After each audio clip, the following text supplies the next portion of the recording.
Sukkot, la fête dite des cabanes, est celle qui, en apparence, a la résonance la plus universelle. La Soukha est ouverte à tous. On y lit un texte tiré du prophète Zacharie qui annonce la réunion de toutes les nations à Jérusalem à la fin des temps. Et à l'époque du Temple, on offrait en sacrifice 70 taureaux en regard des 70 nations. Mais alors Antoine Nuis, vous qui êtes pasteur, fondateur du campus protestant, et nous qui essayons avec le rabbin Kaufmann depuis quelques émissions de trouver des résonances entre fêtes juives et chrétiennes. Et il y en a, Pentecôte, Shavuot, Pâques, Pessah. Dites-nous, où est passé Sukkot ? Alors, Sukkot, je dirais que dans la tradition liturgique, je dirais que je ferai une analogie avec ce que nous appelons le temps du carême. Le temps du carême, c'est les 40 jours qui précèdent Pâques, et c'est le temps où on est appelé à penser à la façon dont on vit, où on est invité à une certaine sobriété pour essayer d'intégrer en nous, cette économie de la passion. Et le carême commence... Qu'est-ce que vous appelez l'économie de la passion ? Alors, je vais m'expliquer. Le premier dimanche du carême, l'évangile qui nous est proposé, c'est l'évangile des tentations du Christ. Et les tentations du Christ, c'est le Christ qui est conduit au désert, il jeûne pendant 40 jours. Au bout de 40 jours, il y a le diable qui vient et qui le tente. Et lui propose 3 tentations. La première tentation, c'est la tentation de la richesse. Le diable dit à Jésus, transforme ces pierres en pain. Et Jésus dit, l'homme ne vivra pas de pain seulement, mais de toute parole qui vient du Deutéronome.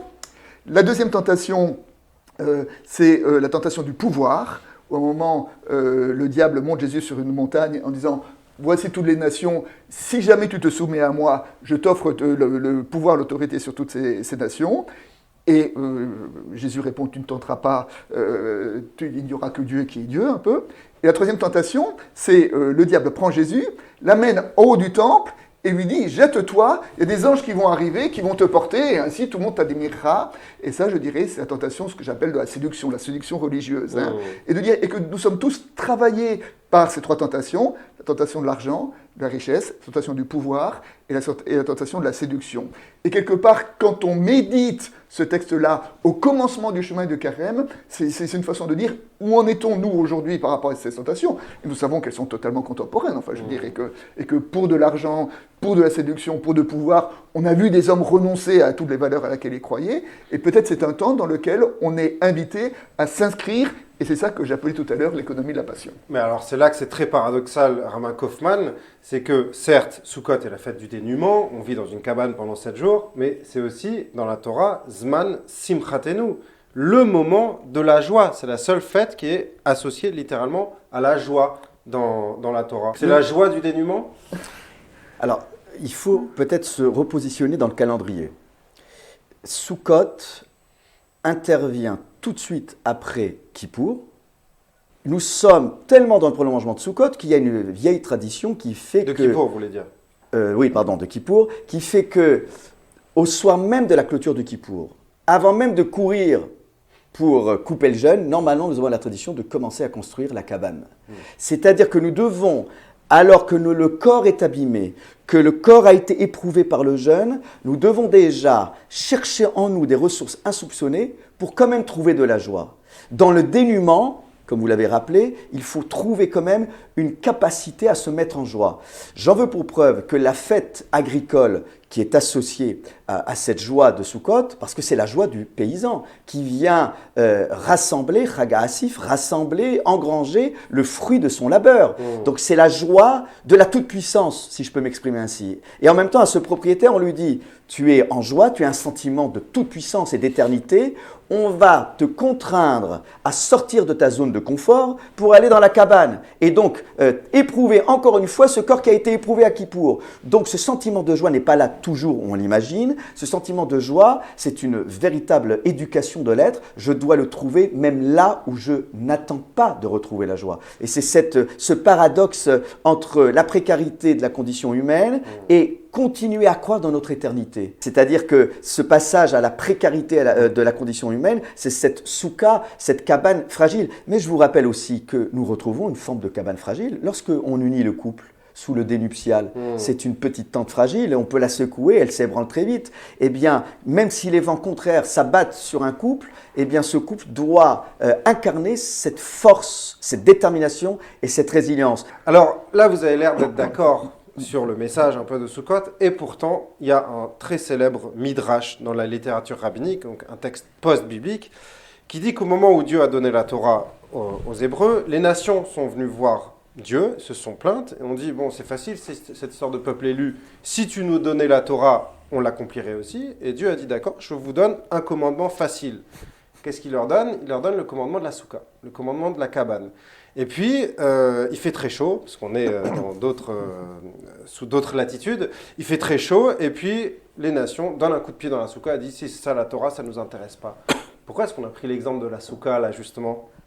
Alors, je ne sais pas si on a pris l'exemple de la souka, mais ce que je trouve, enfin, en tant que chrétien, moi je vais vous dire, moi ce que j'aime dans le judaïsme, c'est cette façon d'habiter la parole, une façon de théâtraliser d'une certaine manière la foi, et de dire, c'est-à-dire que de vivre avec sa chair, avec ses sens. Moi, j'aime bien l'ambivalence du mot sens. Hein. L'ambivalence du mot sens, c'est ce qu'on perçoit avec nos sens qui fait sens pour nous. Hein. Et moi, je crois que dans mon propre protestantisme, et quand j'essaie de réfléchir à ma pratique et de réfléchir, voire aux réformes, je suis assez sensible à cette dimension.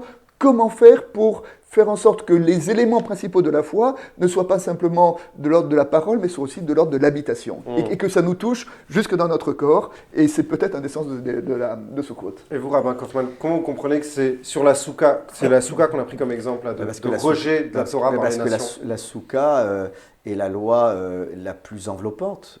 Donc la plus oppressante. Donc ça rejoint ce que dit Antoine Nouy, c'est-à-dire c'est la plus exigeante qui engage son corps. Elle sollicite tout notre corps. Les autres commandements sollicitent tantôt la vue, tantôt un des membres de notre corps. Là, c'est tout le corps qui est enveloppé dans une forme parfois d'exiguïté. Donc là encore, il faut travailler son propre espace pour laisser la place à l'autre. Donc, la souka, c'est une épreuve ultime, puisque c'est la dernière fête du calendrier du mois de Tishri, c'est une épreuve ultime où on met à l'épreuve encore une fois un corps qui a été éprouvé à Kippour.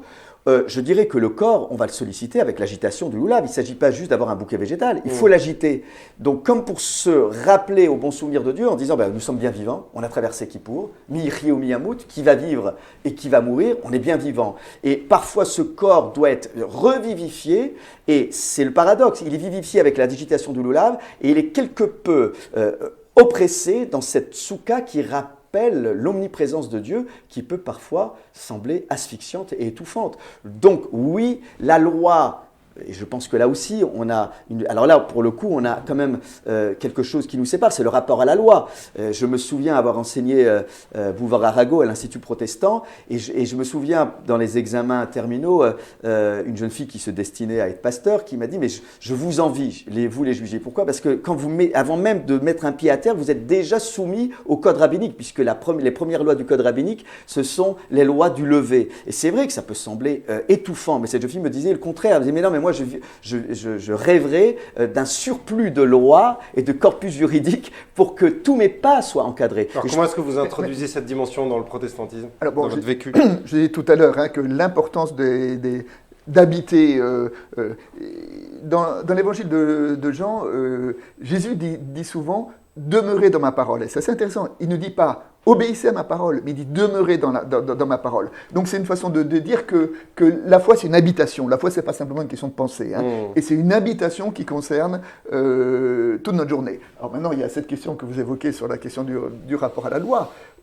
Et alors, c'est très ambigu le rapport à la loi, parce qu'on sait aussi que la loi peut assez vite se pervertir.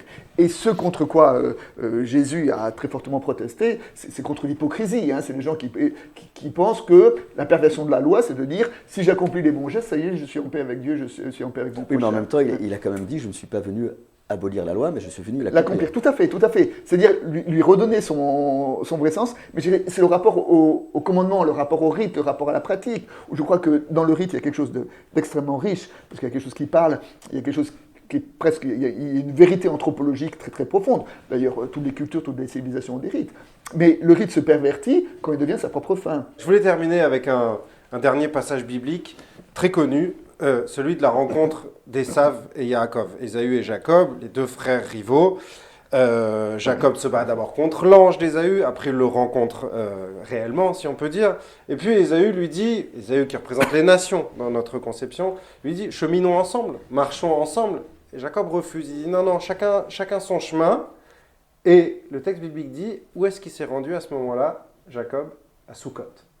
Dans un endroit que vous trouverez sur aucune carte, qui est un endroit symbolique, qui s'appelle Sukkot dans la Bible.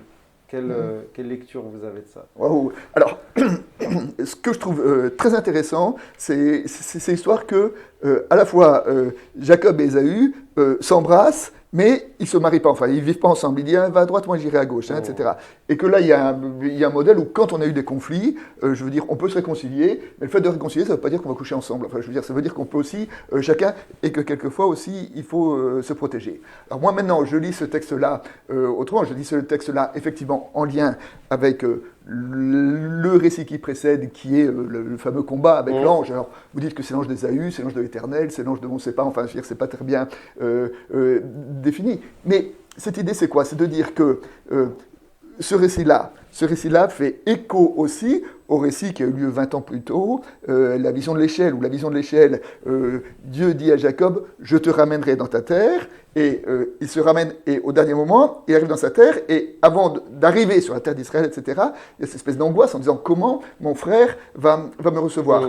Et le récit de la nuit de Pénuel, enfin de ce guet de Pénuel, c'est quel combat Jacob doit faire pour que la parole qui lui a été dite 20 ans plus tôt ne reste pas simplement dans sa mémoire, dans son souvenir, mais vienne l'habiter. Et vienne l'habiter au point qu'il puisse se réconcilier avec son frère. D'où la soukha, donc c'est le lieu de l'habitation de cette parole. Et c'est le combat qu'on doit faire pour d'abord faire en sorte que l'évangile, moi je l'interprète en termes chrétiens, que l'évangile vienne nous habiter et ne reste pas simplement à la surface de notre personne, pour nous conduire à la réconciliation avec le frère. Mais Rabbi Kaufman, si Jacob à ce moment-là se rend dans une soukha, est-ce que c'est pas parce que la soukha c'est le lieu où se joue aussi la singularité d'Israël parmi les nations?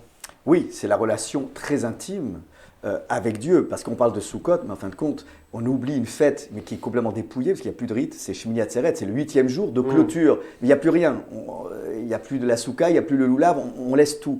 Et c'est même un lien avec la fête de Shavuot, où il y a aussi la fête du don de la Torah, où il n'y a aucun rite. Il n'y a pas d'objet. Il n'y a pas d'objet. Donc en fait, c'est une invitation en fin de parcours à la réappropriation de son propre espace avec Dieu sans avoir nécessairement recours à des artifices, à des objets de culte. Donc là aussi, il y a une invitation, et le mois qui suit est terrible, il n'y a rien. C'est le seul mois du calendrier hébraïque qu'on appelle Mar Cheshvan, c'est le mois de l'amertume et du dépouillement. Donc c'est très difficile parce qu'on a un sentiment de creux de la vague. C'est vrai qu'on sort de ce mois épuisant.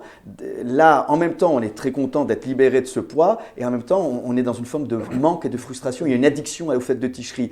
Mais c'est intéressant ce que vous dites à propos de Jacob, parce que Jacob, c'est l'archétype du juif errant, du juif presque maudit aux yeux de certains. Et ce juif fugitif qui fuit la haine de son frère, qui a fui prématurément le giron familial. Je pense à toutes ces personnes de notre peuple durant la période de la Shoah qui n'ont pas connu d'enfance, d'adolescence, qui ont été arrachés à leurs parents. Et c'est vrai qu'on se dit, mais Jacob, comment il a pu se reconstruire? Alors il se reconstruit à travers ce nomadisme, mais en même temps, il a besoin de se sédentariser. Et je crois que là, il y a quelque chose de très beau avec Sukkot, c'est qu'on ne pourrait pas rester toute l'année dans la soukha. Nous, dans la tradition juive, on ne fait pas vœu de pauvreté. On aime les gens qui s'enrichissent au fruit de leur peine. La valeur du travail, la valeur de l'argent gagné, c'est quelque chose, la propriété privée, l'accès à la propriété, c'est quelque chose que nous célébrons. Et donc, en sortant de la soukha, eh bien, le juif va se réapproprier son espace intime, il va même mieux savourer sa maison, sa résidence fixe. Et Jacob, c'est ça, c'est-à-dire que Jacob a passé son temps à trouver une maison. Abraham, c'était la montagne. Isaac, c'était le champ, et la notion de baït, de maison, c'est Jacob. Il va acquérir, on voit dans le texte qu'il va acquérir un terrain, qu'il va essayer de construire un enclos pour son troupeau, et après son propre espace. Et donc Sukkot préfigure, on ne peut pas parler de Sukkot sans parler d'une maison fixe. C'est ça qui est important, c'est la préfiguration d'une résidence fixe, donc d'un ancrage de Jacob qui enfin se trouve au bon endroit, et Dieu sait que le peuple juif cherche une destination qui soit un lieu de paix et un lieu d'épanouissement. Et qui est donc certainement cette souka. Voilà. Merci infiniment à tous les deux. Chag Sameach à tous nos amis juifs. Bonne fête de Sukkot. À bientôt, Antoine Nuis, pour de prochaines émissions. Au revoir, Romain Kaufmann, et de bonnes fêtes à tous les internautes.